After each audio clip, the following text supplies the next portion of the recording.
And we are live. Today's episode of We Gotta Believe is brought to you, as always, by our friends at Coors Light, the beer that is made to chill. Congratulations, Mets fans. If you are listening to this or watching it on YouTube, you got to subscribe to the YouTube.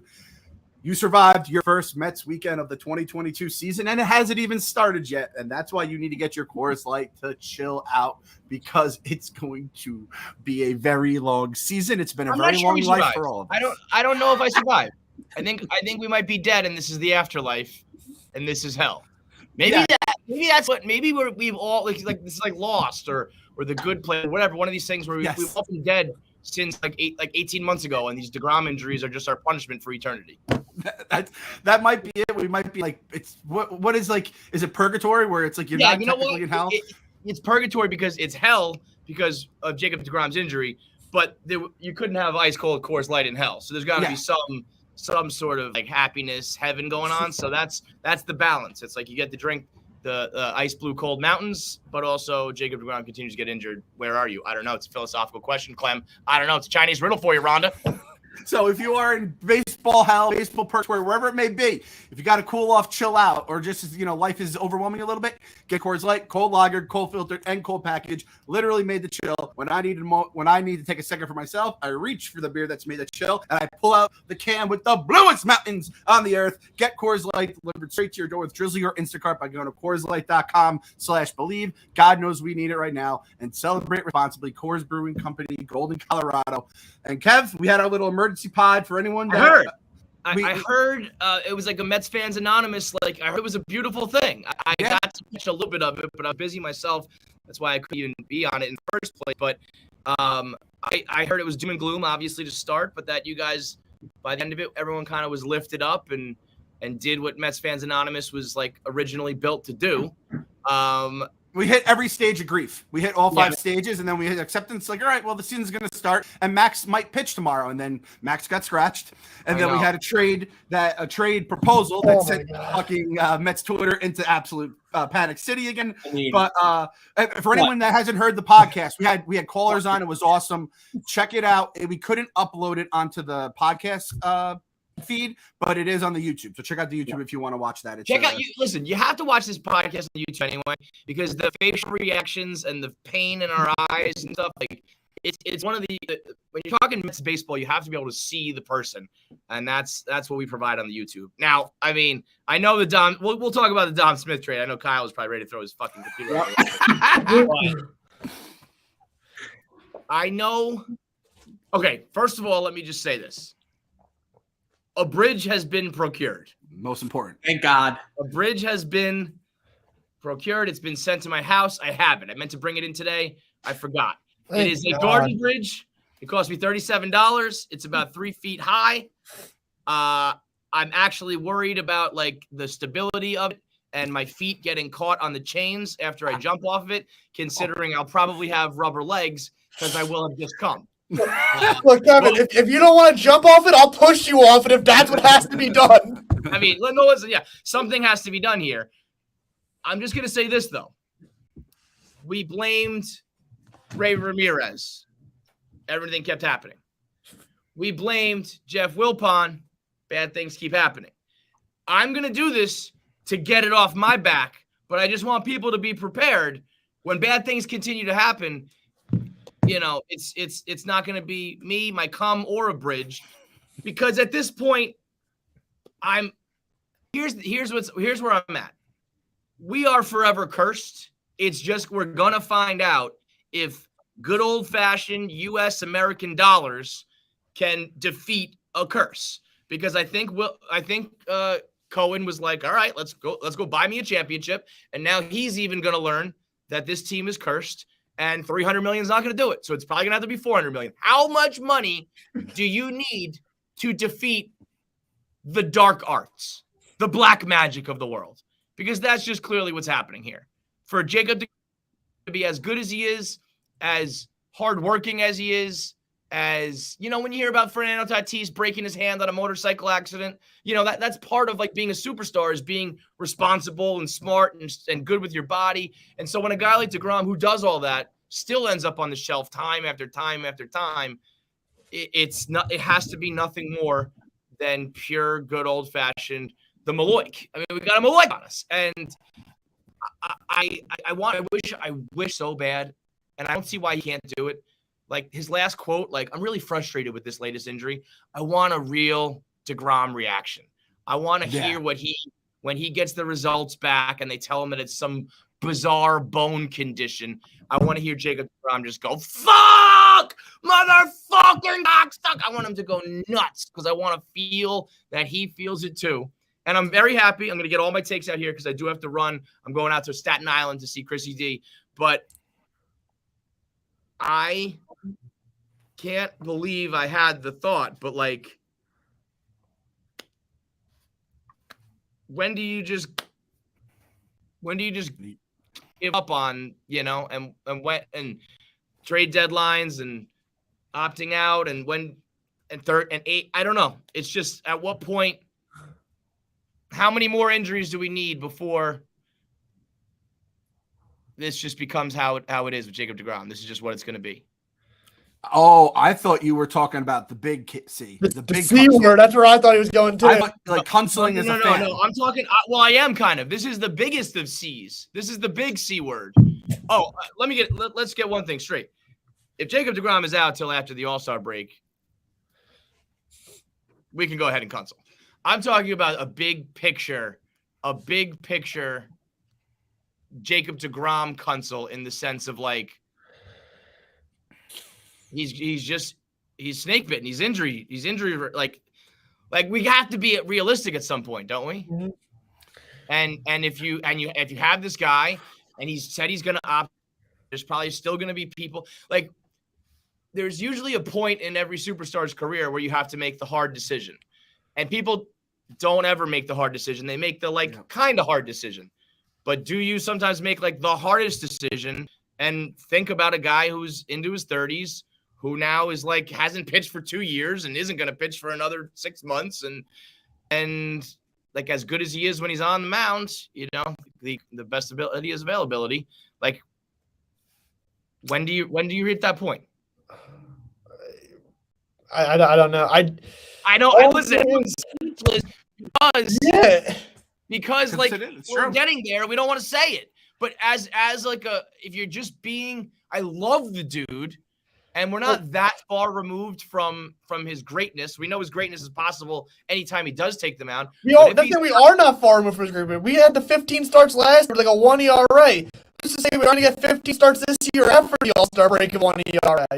Yeah, you're right, and that's why like it's it's like done. But I'm wondering like if every year, if you get 15 starts from him every year and that's it for the rest of his career, is that okay? Is that okay for what we're gonna have to pay him this next 50 million? Yeah. It's not my. I'd rather have 15 starts of Jacob deGrom than like 30 of Rick Porcello or Michael Wacha, if that's the. Well, yeah, and that's for certain. But one of those things where you know he's gonna get healthy and get right. I know.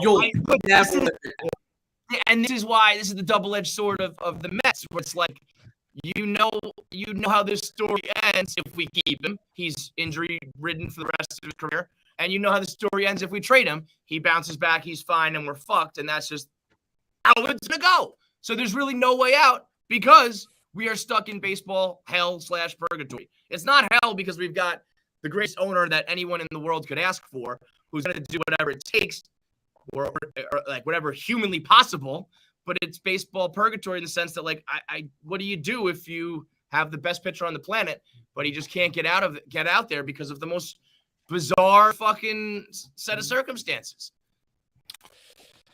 And listen, as a guy who has a whole fucked up like neck bone connected to the backbone, connected to the shoulder bone, did you even know what scapulas were going into this and scapular tightness? I know your fucking body is tattered. I was gonna say I'm so fucked up that I do, but I understand that like no one else on the planet does. But when I hurt my shoulder, I hurt everything. So I've heard all about scapulas and all that. But yes, like no one else in the world is talking about bone problems and scapulas in the whole fucking world.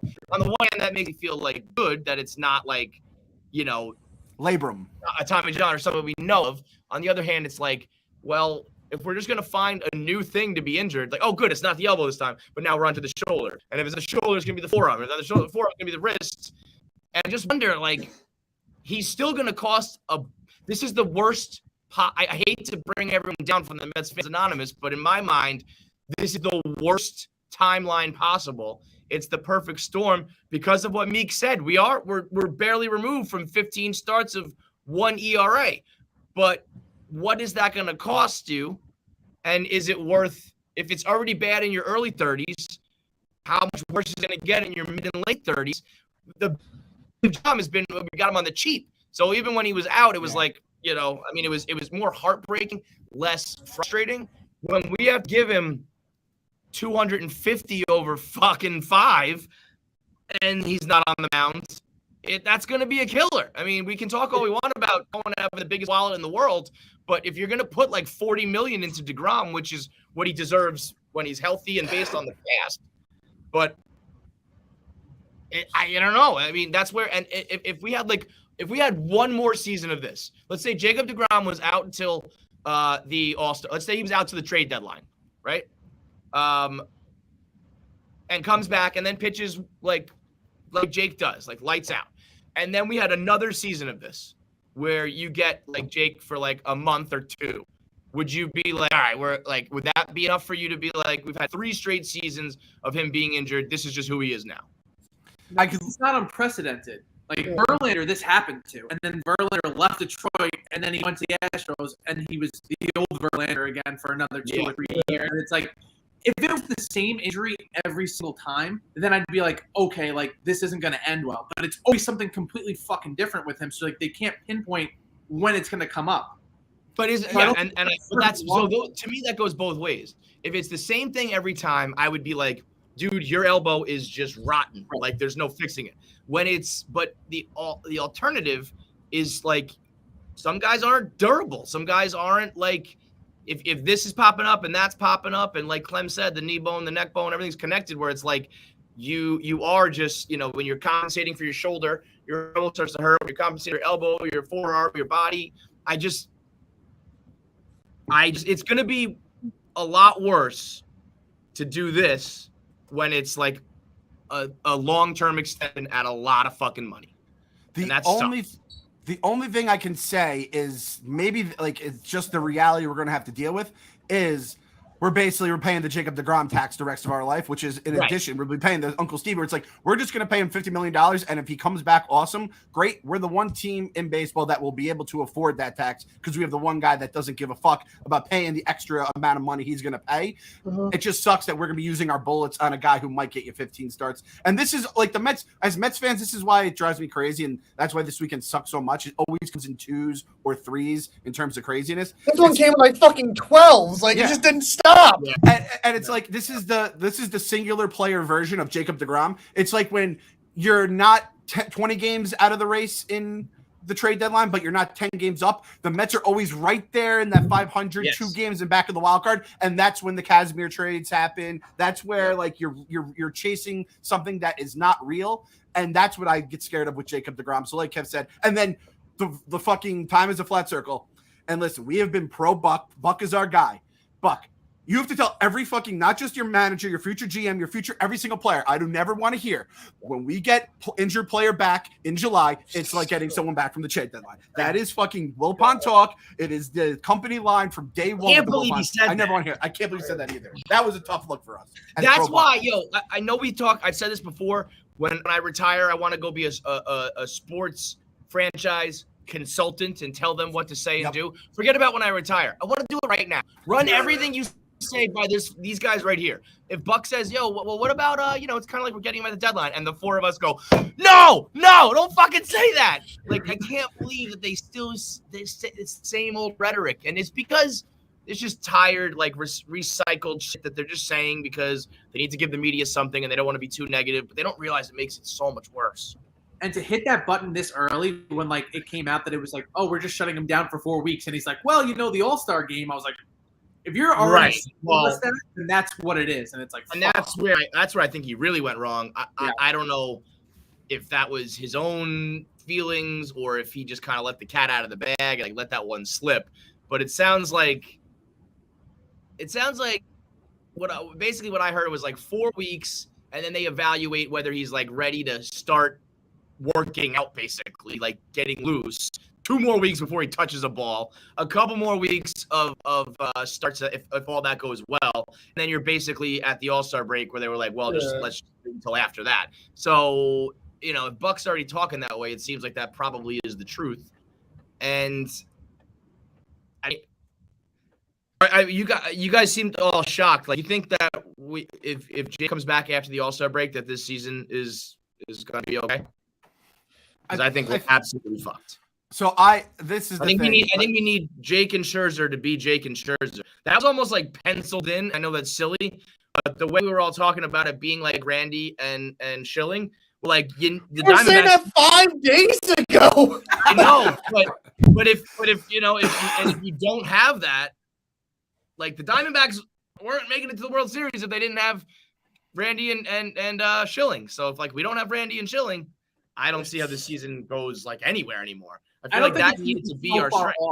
That's the thing. I don't think it's going to be so far off by the All-Star break that we're digging our grave and he comes back to a dead team. It's going to be close enough where if we have him for that last stretch when we actually need him, and it's not like a Strasburg situation where he gets us just as far as we need to go and then he gets shut down again, then we're fucked. But leading into it, I don't know. I think every fan just has Stockholm syndrome that they're oh, it'll be fine until it's not.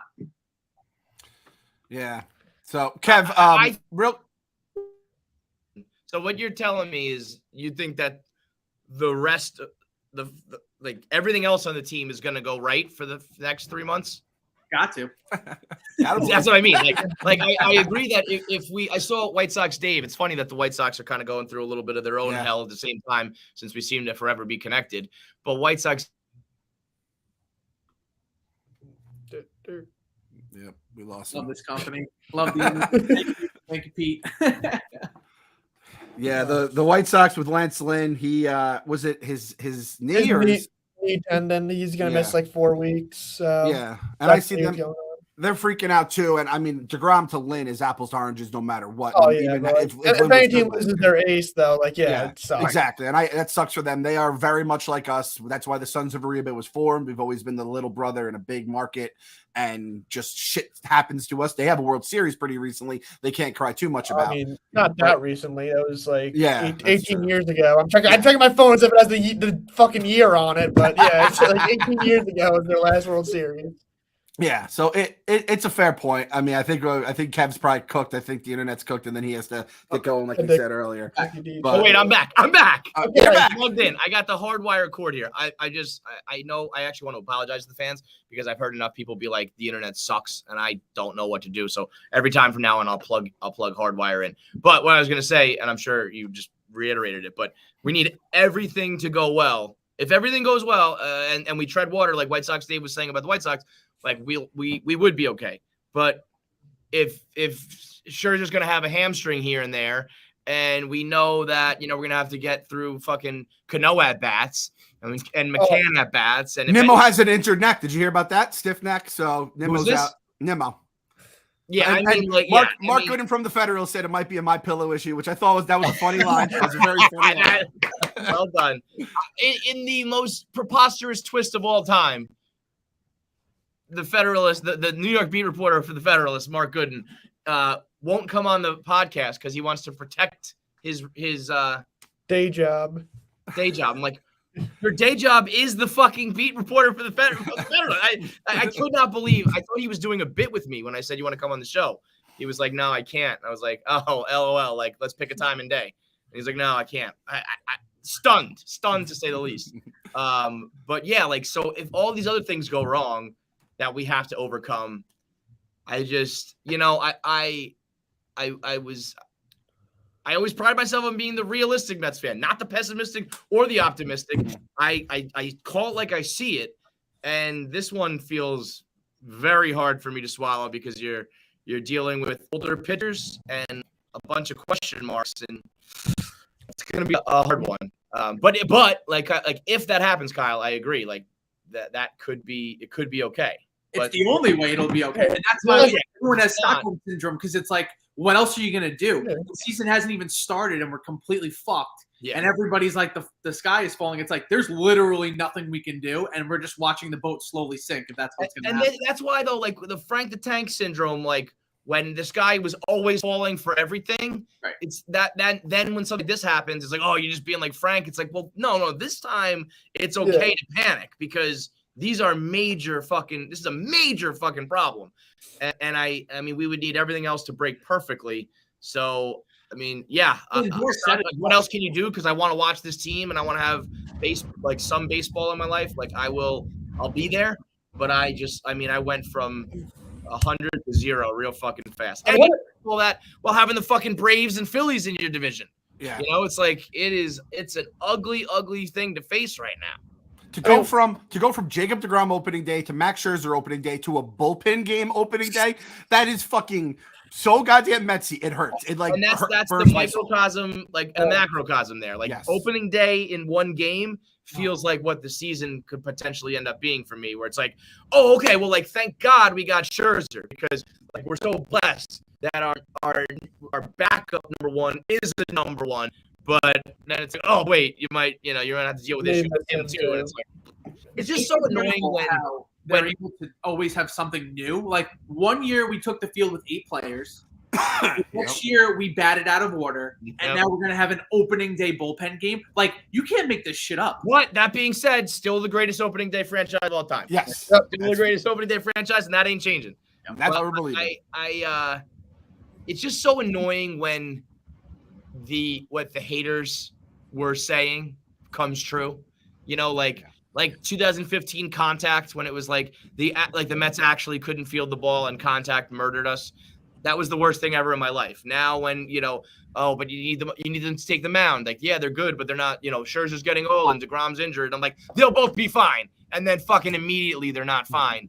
It's Metsy. It's LOL Mets. It is Mets gonna Met. And I think what we're learning is that Steve Cohen and this new ownership didn't change that.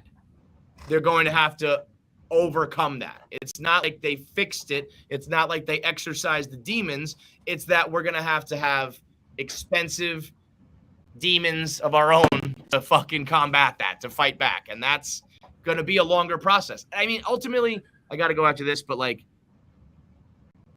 I guess my point is if deGrom is an injured pitcher, but awesome when he's on the mound, if we get last year deGrom for the rest of his life, and that means you get him for the first half or the second half or sprinkled in or whatever. Like, there's too much. If you're not going to get lights out deGrom, there's so much more work that needs to be done to get this team to a World Series champion that it's probably not realistic to do it with him and have it be his window. You know what I mean? Like, if you just separate your heart from it, I want Jake. I love it. But it's just like an injured Jake. You would need to have a stellar offense with a lockdown bullpen and 4 guys behind him that are like no question marks at all and all that shit. And to build all that is going to take a few more years. And that takes to the point where Jacob deGrom is old and officially done. So what do you fucking do? I just want to live in a world where this lineup just absolutely rakes. We're scoring like 5.5 runs a game, like just murdering teams, murdering the ball. It's like you don't have to worry about the Penguins. Well, we'll just like score 8 runs one night. Like just like the Braves lineup last year. Like the Braves lineup didn't matter. Like if they were facing a bad pitcher, it was a lock. They were going to get 6+ runs over every time. Get Austin Riley 3-run homer in the first inning, ball game. Right? Like, how awesome would that just happen with us? And so Kevin was saying, like, how do I convince myself? How am I going to believe in this team? And I'm telling you, I'm almost cursing the guy by saying this, but after this weekend, seeing Starling Marte, I'm like, that motherfucker is everything I wanted him to be so far. So everything I believe, like, I'm putting every part of this season, because the 96ers movement hit a little bit of a speed bump this weekend. A little bit. Every bit of the 96ers movement is going into Starling Marte's fucking his body right now. And I hope to God, like, there's not like bad news after this is over. We have fucking Nimmo news. The thing is, we can move these guys out. Nimmo's out. Marte can play center. Canada's play center today. It's all going to be all right. Fucking Nimmo, McNeil's playing left. Everything kind of fits. If that offense fucking hums because we have actual guys who fit where they're supposed to fit, I can believe in this. And then Max comes back. Jake comes back. But again, it's like we're Doctor Strange. There's one scenario where this all plays out. And that's fucking, what Phil said. The offense, 5.5 runs a game. That's really it, though. It's going to have to be monster offense. I was hoping it was going to be pitching with like some offense, and now it's going to have to be mashing, which I thought you were going to say Alonso I don't think he hit a ball that was under 110 miles per hour. So I feel like I'm hammering that over 38.5 and banking on him being a stud. But yeah, it's going to have to be, it's like, put it this way. When right before opening day, you as a fan decide that what you thought you were going to get from your team and wanted to get from your team, we now need the complete opposite. We need to go from like a great pitching staff that has a couple sluggers and shit to being like, well, we have no pitching, but we're going to slug our way to victory. Does not give me much hope. So I'm going to go slug speaking of slugging, I'm going to slug about 1,000 Coors Lights to try to survive this life that I call purgatory. And I'll see you boys on Thursday. I'll let you guys keep doing your thing. I'm at the Staten Island. Yes, and that's right. Okay. Yeah, we sentenced the Luis Castillo bobblehead to death on the opening day gala. The opening day gala. Okay, that works. We'll do an opening day sacrifice, and I'll jump off the bridge. And should I come at the gala? Is that allowed? Nick just goes, Yeah. You figure it out. I'll do this and that, like. And it'll at least be, we can't blame this shit anymore, okay? Yes, and we're going to baptize ourselves into the Church of Cohentology. We're watching all these original Wilpons sins with Coors Light. We'll be with Coors Light on like fucking McAfee last night. We'll be like McAfee at WrestleMania after he lost laying down, but just chugging Coors Light. All right, see you guys. See you.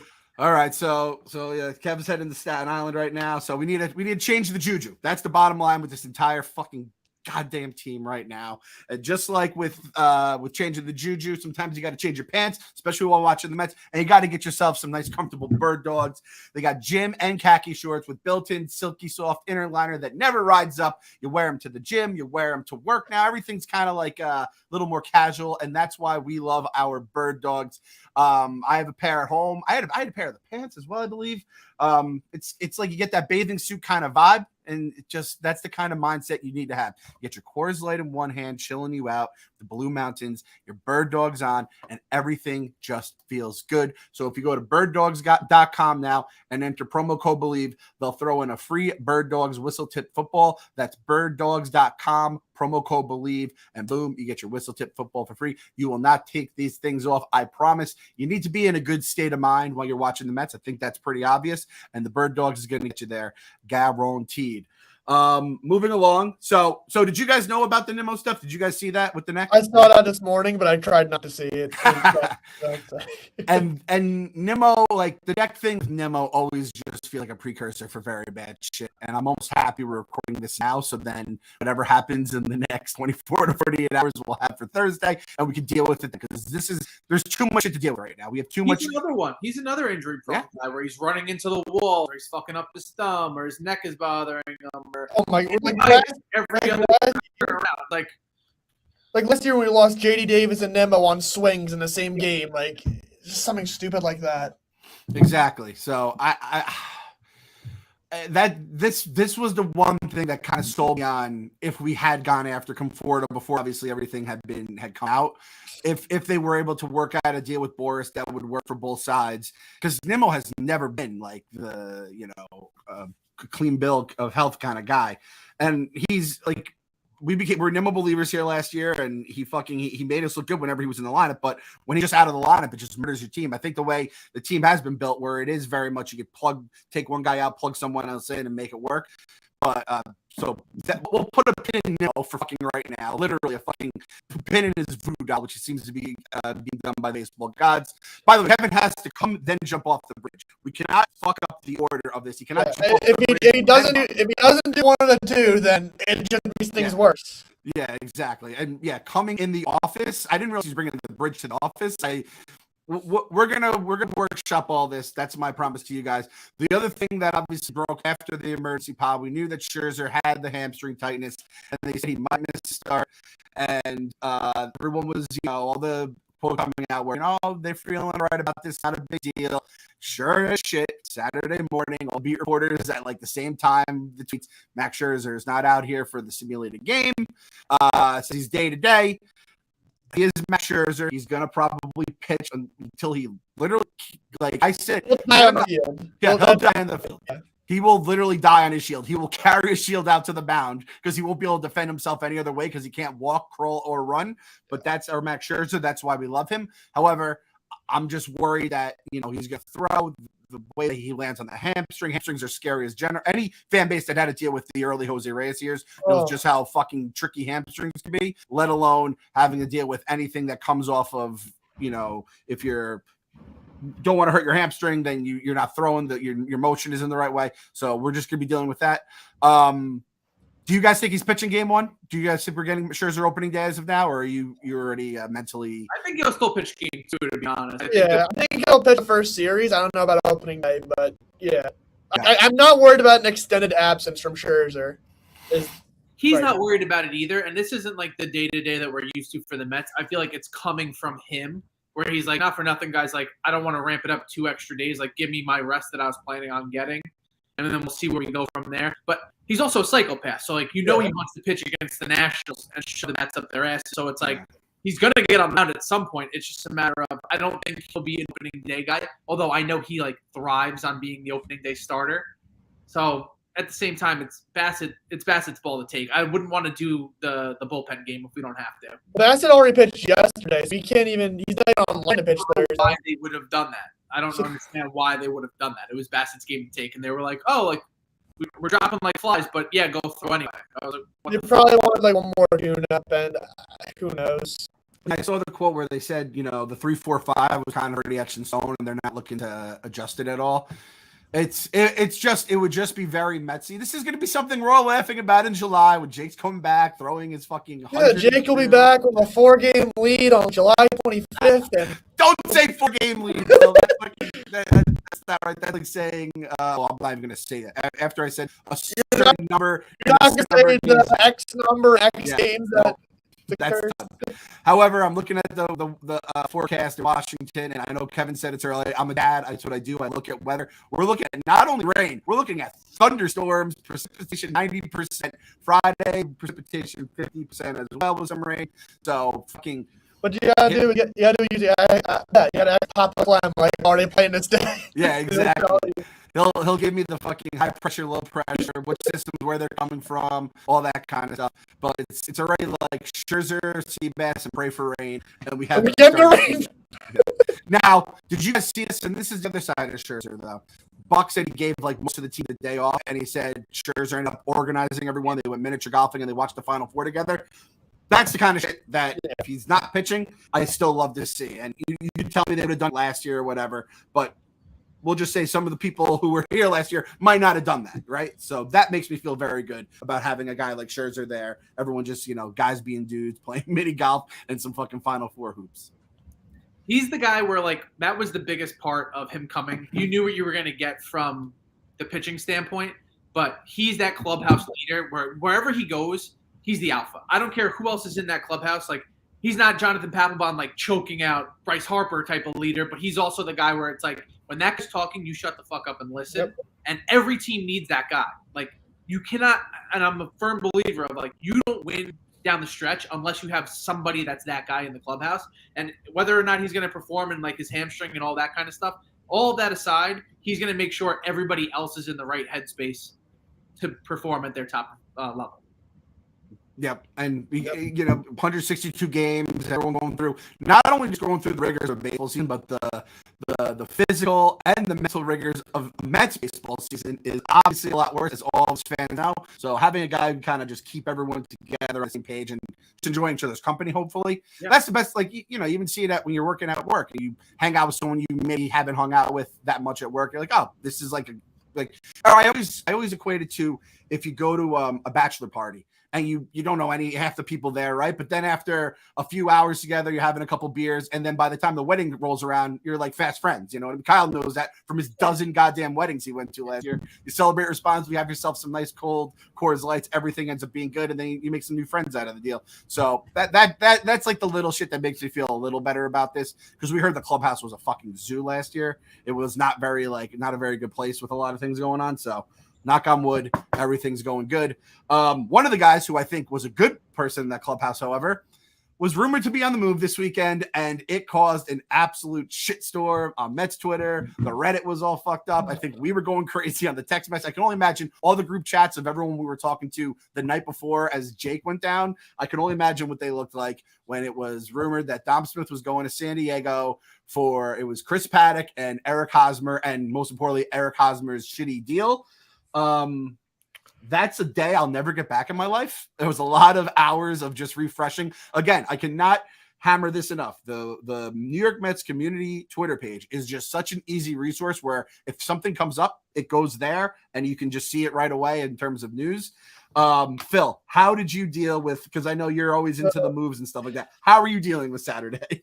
I got tipped up like last night. I was like, oh, like we're talking about like I didn't believe it at first because it sounded like so ridiculous. It was really some like burner in my DM. I was like, oh, like Dom Smith could be traded for Chris Paddock and Eric Hosmer. Like that's so stupid. It makes really no sense. Then I wake up to the Athletic reporting it, and I'm like, oh, that burner in my DM was actually accurate. And did you hear what the snag was? What was the snag? It never even came out.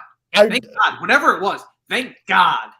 The Martino reported it with a grain of salt. Martino, it's like they just didn't like Chris Paddock enough, I guess. So I just said that he could like fix one bullpen session, and the dude's a savant when it comes to pitching. But like Eric Hosmer is the antithesis of like what we would have ended up getting Saturday under the Wilpons regime. Like that is Cano 2.0. That is, we finally get Cano off the books, and then we got this dickhead with his like faux hawk standing there taking up spots at first base and DH. Okay, the thing about Hosmer is the Padres would have bought his contract down to it would have been like 4 years, 25. We would have been paying him like $6 million a year over the next 4 years, and we would have shipped him off somewhere else, like Chicago or something. That's what they say, but it's like I refuse to believe that Eric Hosmer would have ever taken in at bat as a New York Met if that trade happened. I think he would have been shipped off like within like 15 minutes, or maybe they were trying to find a third team, they couldn't find it, and they realized it wasn't worth it, and maybe that was it. Yeah, it made no sense. There had to be. I just want to say this: it's a joke when a writer like tweets out a report like, "Oh, it might happen." Like I like the writers that just do like, "Okay, the deal's done. Here it is." I hate the like 8 hours of, "Oh, here's the interest." It's like the Mets have been thinking about this trade for 5 hours. We don't need to hear that. Just tell us when it's done, or if it didn't happen, or if it didn't happen at all, never say anything happened.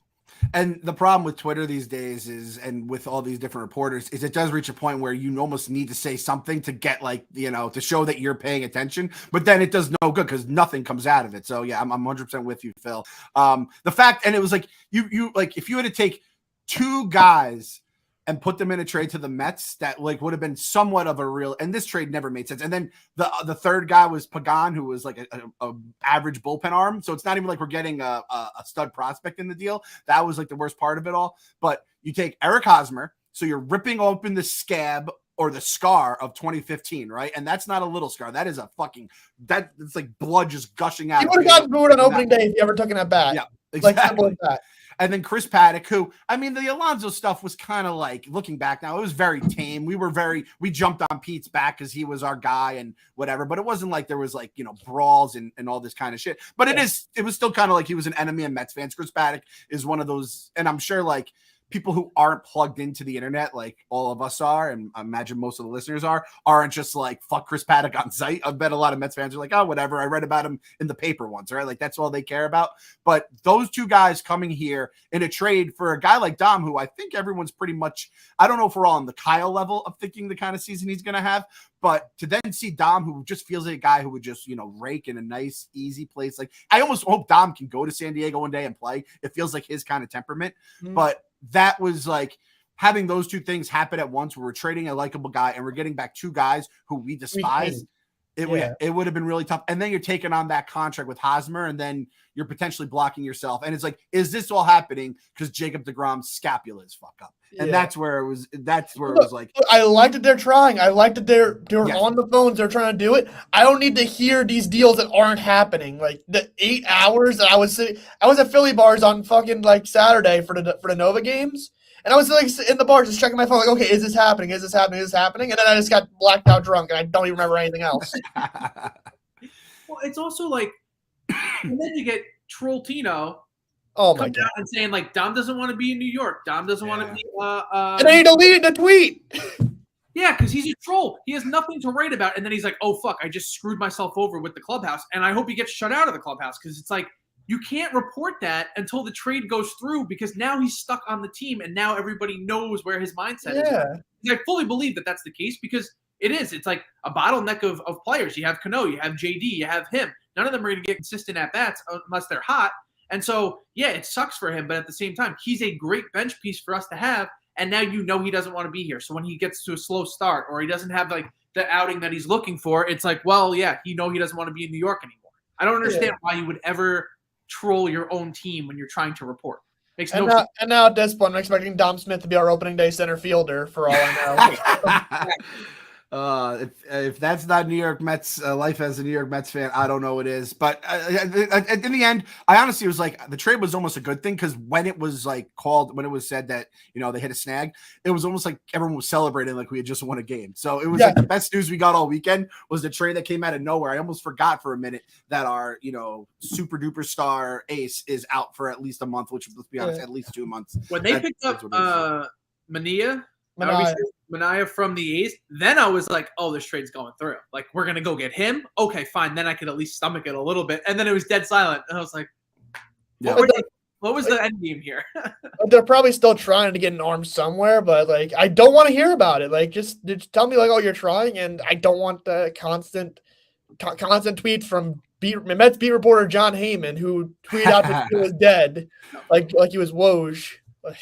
Dude, John Heyman was on fire at one point. I think he had 6 Mets tweets in a row, which is, I mean, granted, we did take over the weekend as, it's not like we're just making up all this shit in our head. It was nothing but, it was deGrom, Scherzer, and then the Dom trade just nonstop on his timeline. But that's why he's the Mets beat reporter for the Athletic, or no, Odyssey Audacity at this point.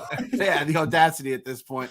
Mania would have been the all-time, like, kind of with where it was like 1 minute the Mets are trying to sign Steven Matz, the next minute they sign Max Scherzer. It would have been the all-time like, oh, you guys are getting Paddock, LOL, Hosmer's deal, and then they get Mania, and I know Yankee fans like being like, what the fuck just happened? I was like, all right, well, the Yankee fans, I don't have to hear from them for a little while. They're dealing with missing out on yet another star that got moved this winter, or I guess it's fucking spring now. I don't think Mania is that much of a star. I think he's a nice 3-starter, and the Padres didn't have much to get him, but they were dying. They were hoping they were going to get him, and because they're used to having these small market teams be their farm systems over the years. It's really not the case as much as it is anymore. However, the Mets did make a move with the Yankees, which this is the interesting thing. Now I forgot Epler was a Yankee coming up. Him and Castro probably have some good relationship with each other. So I don't think they're going to worry about making trades with each other. I don't think it'll happen often. I just think it was coincidental. But it made sense for both teams, yeah. Yeah, exactly. We get Castro, we move Castro, and we get Jolie Yanks, as I call him. Joely Rodriguez. We can call him Jelly. we're just gonna say lefty for a righty. We needed a lefty in the bullpen. He's a lefty in the bullpen. What's his name? Shriv told he made the team, so we got our 2 lefties. I guess we went from having no lefties in the bullpen to 2, just like that. And it's anyone who's like, oh, are these guys be good? No one knows about bullpens. No one was thinking Aaron Luke was going to be a fucking lights out like he was last year, right? You got to believe that if they suck, we'll get another lefty. We're going to need them. God, the NL East is an absolute monster again. Like, not in terms of like great teams, but just some of the lefty bats here are some of the best in the entire league, especially I can't believe Schwarber went to the goddamn Phillies. That Phillies lineup is a beast. And granted, their defense is going to probably give a lot of those runs back. But in the end, it was just like kind of one of those funny things that they made a move with the Yankees. And I don't really give a shit. I think people are freaking. I liked Castro. I imagine you guys I didn't love him. Right. He was fine. He was perfectly fine. He you looked at some of this thing. He throws some fucking sick pitch. You're like, oh my god, and then he just loses a strike zone. So he was cool. Had a little bit of swag. Had the chain. I liked him. But if he were better, we wouldn't have traded him to the Yankees. You don't take that risk of going across town and being like, that's going to be their closer one day. So it's enough where he has potential, and I think that when he's on, he is pretty on, but at the end of the day, you need a lefty. You can't not have a lefty. Yeah. So I texted to you guys in the group chat. I almost wish I could listen. I want to listen to last Monday's podcast and remember a time when we were just debating lineups and we had the 1 through 5 and we had all our pitchers and ducks in a row and everything looked good going to opening day.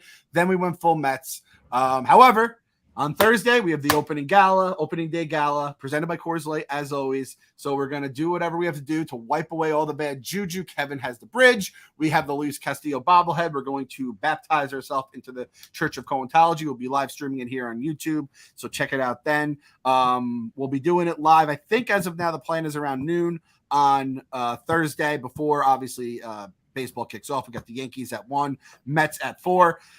The Northeast, again, Papa Clem and me, we're about to get fucking splattered with rain. So there's a chance there's like just a shit opening day just to go with the last 2 years of nonsense where we haven't had like a real baseball season. But we'll be here doing that. And we have another segment here, but we're going to save that one maybe for maybe we'll save that for the gala there. We can do it in person with them. But as always, during these darkest of times, this is when we have to say it, because the good times, or at least the times that seem good, because you don't know that the fucking other shoe is about to drop and the hammer is going to hammer you over the head. During these dark times where you don't know who your opening day starters, you may have a bullpen game week 1, your fucking center fielder has a stiff neck and you're just waiting for the other shoe to drop. During these times, gotta believe. Gotta believe.